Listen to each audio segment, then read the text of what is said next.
നമസ്കാരം. റാഫ്റ്റോ ക്രിക്കറ്റിലേക്ക് അവർക്കും സ്വാഗതം. IPL ആദ്യ റൗണ്ട് മത്സരങ്ങൾ കഴിഞ്ഞിരിക്കുകയാണല്ലോ. ഒരുപാട് ഹീറോയിക് പെർഫോമൻസുകൾ നമ്മൾ കണ്ടു. അപ്പോൾ ഈ ആദ്യ റൗണ്ട് കഴിയുമ്പോൾ ആരാണ് മിന്നിയതാരാണ്? പ്ലെയർ പവർ റാങ്കിങ് നമ്മൾ അവതരിപ്പിക്കുകയാണ്. കഴിഞ്ഞ തവണയൊക്കെ നമ്മളിത് അവതരിപ്പിച്ചിരുന്നു. ഇതിനു വേണ്ടി നമ്മൾ എടുക്കുന്നത് ESPN ക്രിക്കിൻഫോയുടെ MVP കാൽക്കുലേഷൻ്റെ അതേ കണക്കുകളാണ്. കഴിഞ്ഞ വർഷമൊക്കെ ഇതേപോലെ ചെയ്തിട്ടുണ്ടായിരുന്നു. സുഹൃത്തുക്കൾക്ക് അറിയാമായിരിക്കും, ഫോളോ ചെയ്യുന്നവർക്ക്. അപ്പോൾ നമ്മളതിലേക്ക് വരുന്നതിന് മുമ്പ് ഇപ്പോൾ ഈ 5 മത്സരങ്ങളിൽ മിന്നിക്കത്തിയ, അതായത് പ്ലെയർ ഓഫ് ദി മാച്ച് ആയിട്ടുള്ള താരങ്ങളൊന്ന് ആദ്യം നോക്കണം. ആദ്യ മത്സരം KKR വേഴ്സസ് RCB പോരാട്ടമായിരുന്നല്ലോ. അതിൽ RCBക്ക് വേണ്ടി മികച്ച ബൗളിംഗ് പ്രകടനം നടത്തിയ കൃണാൽ പാണ്ഡ്യ, അദ്ദേഹമായിരുന്നു അതിൽ മിന്നിക്കത്തി കളിച്ചത്. 29 റൺസിന് 3 വിക്കറ്റ് എടുത്തുകൊണ്ട് അദ്ദേഹമാണ് കളി അവർക്ക് അനുകൂലമായിട്ട് ബൗളിങ്ങിലൂടെ തിരിച്ചത്. പിന്നെ ശ്രേയസ് അയ്യർ, ശ്രേയസ് അയ്യരല്ല, ഇഷാൻ കിഷൻ SRHന് വേണ്ടിയിട്ട് RRനെതിരെ മികച്ച പ്രകടനം നടത്തുകയുണ്ടായി. അദ്ദേഹം സെഞ്ചുറി കുറിച്ചു. 47 പന്തിൽ നിന്ന് 106 റൺസാണ് അദ്ദേഹം കുറിച്ചത്. തീർച്ചയായിട്ടും അദ്ദേഹമാണ് ആ കളിയിലെ ക്യാമൻ. അതോടൊപ്പം CSKയുടെ മത്സരം, മുംബൈ ഇന്ത്യൻസിനെതിരെയുള്ള കളി, അതിൽ നൂർ അഹമ്മദിൻ്റെ ബൗളിംഗ് പ്രകടനമാണ് വളരെ ഇമ്പോർട്ടൻ്റ് ആയിട്ട് വന്നത്. 18 റൺസിന് അദ്ദേഹം 4 വിക്കറ്റുകൾ വീഴ്ത്തിയിട്ടുണ്ടായിരുന്നു. പിന്നെ അശുതോഷ് ശർമ്മ 31 പന്തിൽ നിന്ന് 66 റൺസ്, അദ്ദേഹമാണ് ആ കളി ഫിനിഷ് ചെയ്തത്. LSGയെ തോൽപ്പിക്കാൻ DCയെ സഹായിച്ചത്.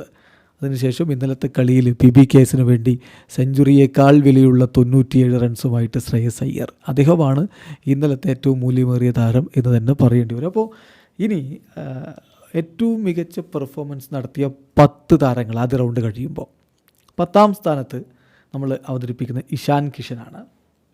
ഇതിപ്പം നമ്മൾ പറഞ്ഞു ESPN ക്രിക്കിൻഫോയുടെ MVP അനാലിസിസിൻ്റെ സെയിം കാൽക്കുലേഷൻസാണ്. സോ ഇഷാൻ കിഷൻ ആദ്യ കളിയിൽ ഉണ്ടാക്കിയിട്ടുള്ള ഒരു ഇമ്പാക്റ്റ് കണക്കാക്കിയിരിക്കുന്നത് 83.9 ആ കളിയിലൊരു ഇമ്പാക്റ്റ് എന്ന് പറയുന്നത് അദ്ദേഹത്തിൻ്റെ. അതേസമയം അദ്ദേഹം ഒരു മത്സരം കളിച്ചു, 106 റൺസ് അദ്ദേഹത്തിൻ്റെ പേരിൽ കുറിക്കപ്പെടുകയും ചെയ്തു. കളിയിൽ വലിയ ഇമ്പോർട്ടൻസ് അദ്ദേഹത്തിൻ്റെ ആ പ്രകടനത്തിനുണ്ടായിരുന്നു എന്ന് പറയുമ്പോഴും മറ്റു ബാറ്റർമാരും നല്ല സുഖകരമായിട്ട് അടിച്ചൊരു പിച്ചാണ്. അപ്പോൾ അതുകൊണ്ട് തന്നെ ഇദ്ദേഹത്തിൻ്റെ ഇന്നിങ്സിൻ്റെ വില കുറച്ച് കാണുന്നതല്ല, അങ്ങനെയുള്ളൊരു സാഹചര്യത്തിലാണ് ആ ഒരു പ്രകടനം വന്നത്. അതുകൊണ്ട് കൂടിയായിരിക്കണം 10ാം സ്ഥാനത്ത് അദ്ദേഹം വരുന്നത്. 9ാം സ്ഥാനത്ത് രുദ്രാജ് ഗെയ്ക്വാദ്, അദ്ദേഹത്തിൻ്റെ കളിയിൽ ഇമ്പാക്റ്റ് കണക്കാക്കുന്നത് 90.3 ആ കളിയിൽ അദ്ദേഹം അർദ്ധ സെഞ്ചുറിയാണ് നേടിയിരുന്നത്. RCBക്കെതിരെ അദ്ദേഹത്തിൻ്റെ മുംബൈ ഇന്ത്യൻസിനെതിരെ അദ്ദേഹത്തിൻ്റെ 53 റൺസ് ശരിക്കും CSKയുടെ ചേസിങ് അനായാസമാക്കിയായിരുന്നു. ബാക്കിയുള്ളവർ സ്ലോ പിച്ചായതുകൊണ്ട് ഒരല്പം പരിങ്ങി നിന്ന പിച്ചിൽ വളരെ അനായാസം അദ്ദേഹം വെടിക്കെട്ട് നടത്തിയിട്ട് ടീമിൻ്റെ വിജയം ഉറപ്പാക്കിയിട്ട് പോവുകയായിരുന്നു. അദ്ദേഹമാണ് 9ാം സ്ഥാനത്ത്. 8ാം സ്ഥാനത്ത് നമ്മുടെ സ്വന്തം വിഘ്നേഷ് പുത്തൂരാണ്, മുംബൈ ഇന്ത്യൻസിൻ്റെ താരം. 91 അദ്ദേഹത്തിൻ്റെ ഇമ്പാക്റ്റ് കണക്കാക്കുന്നത്. ഒരൊറ്റ കളി 3 വിക്കറ്റുകൾ. അനായാസം CSK വിജയത്തിലേക്ക് പോകുമെന്ന് തോന്നിച്ചിടത്ത് നിന്ന് CSKയുടെ വിജയം ഡിലേ ആക്കാൻ അദ്ദേഹത്തിന് കഴിഞ്ഞു. പ്രഗത്ഭരുടെ വിക്കറ്റുകൾ അദ്ദേഹം വീഴ്ത്തുകയും ചെയ്തിട്ടുണ്ട്.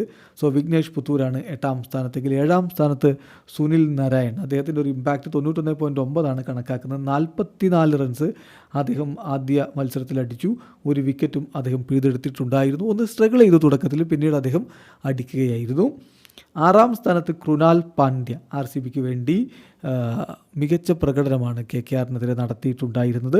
അദ്ദേഹം 3 വിക്കറ്റുകൾ പിഴുതെടുത്തു. അദ്ദേഹത്തിൻ്റെ ഇമ്പാക്റ്റ് കണക്കാക്കുന്നത് 92.5 KKR ഒരു വലിയ സ്കോറിലേക്ക് പോവില്ല, മികച്ച ഒരു തുടക്കമൊക്കെ കിട്ടിയിട്ടേ വലിയ സ്കോറിലേക്ക് പോവില്ല എന്നുറപ്പാക്കിയത് കൃണാൽ പാണ്ഡ്യയുടെ ബൗളിംഗ് ആയിരുന്നു. 5ാം സ്ഥാനത്ത് അശുതോഷ് ശർമ്മ, DCക്ക് വേണ്ടി എന്തൊരു ഫിനിഷിംഗ് ആണ് അദ്ദേഹം നടത്തിയത്. 66 റൺസ് അദ്ദേഹം പൊളിച്ചടുക്കിയിടത്താണ് DC LSGയെ തോൽപ്പിക്കുന്നത്. 99.3 അദ്ദേഹത്തിൻ്റെ ഇമ്പാക്റ്റ് കണക്കാക്കുന്നത്. കുൽദീപ് യാദവ്, DCക്ക് വേണ്ടി മിന്നും പ്രകടനം നടത്തിയ താരമാണ്. 4ാം സ്ഥാനത്ത് വരുന്നത്. ബോൾ കൊണ്ട് മിന്നും പ്രകടനം, അതായത് ഒരു ഭാഗത്ത് LSG അടിച്ച് പരത്തുമ്പോഴും മികച്ച രൂപത്തിൽ DCക്ക് വേണ്ടി കളി പിടിച്ചത് അദ്ദേഹമൊക്കെയാണ്. അതായത് ആദ്യത്തെ ഘട്ടത്തിൽ അതിവേഗം കുതിച്ചു പാഞ്ഞ LSGയെ പിന്നീട് സ്ലോവിലാക്കാൻ കുൽദീപ് യാദവിൻ്റെ ബൗളിംഗ് പ്രകടനം കൊണ്ട് സാധിച്ചിട്ടുണ്ട്. 102.1 അദ്ദേഹത്തിൻ്റെ ഇമ്പാക്റ്റ് കണക്കാക്കുന്നത്.